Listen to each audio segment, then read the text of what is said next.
If you're confused by the difference between the International Monetary Fund, the IMF, and the World Bank, well, you're not the only one. Famed economist John Maynard Keynes, who was a founding father of both institutions, said that he was confused just by their names. The IMF and the World Bank are closely linked. So close that their headquarters are across the street from each other here in Washington. So what's the difference between them?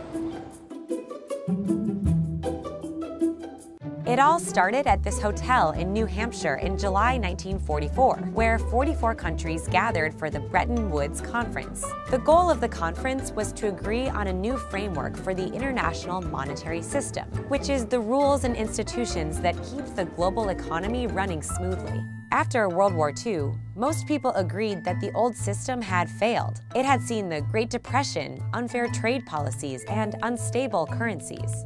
After 3 weeks of heated negotiations at Bretton Woods, especially between Keynes, who was representing the United Kingdom, and Harry Dexter White, the U.S. Treasury representative, a deal was reached. The agreement created the IMF and the International Bank for Reconstruction and Development, soon to be known as the World Bank. Each institution was given a distinct role.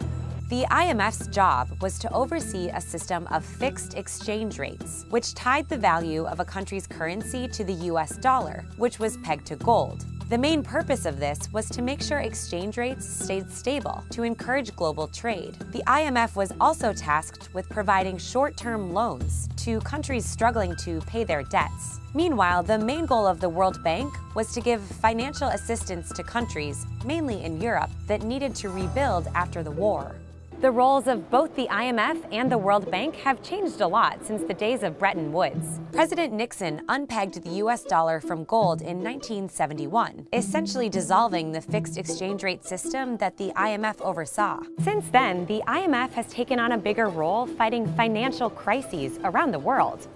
It keeps tabs on the global economy and puts economic policies in place in member countries. The World Bank focuses its efforts on development and reducing poverty.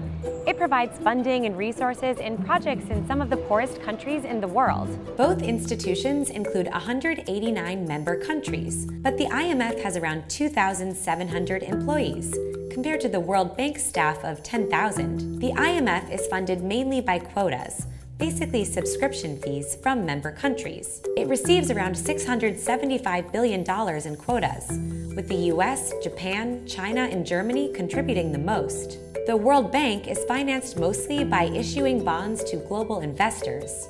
The group's lending commitments reached nearly $59 billion in fiscal year 2017.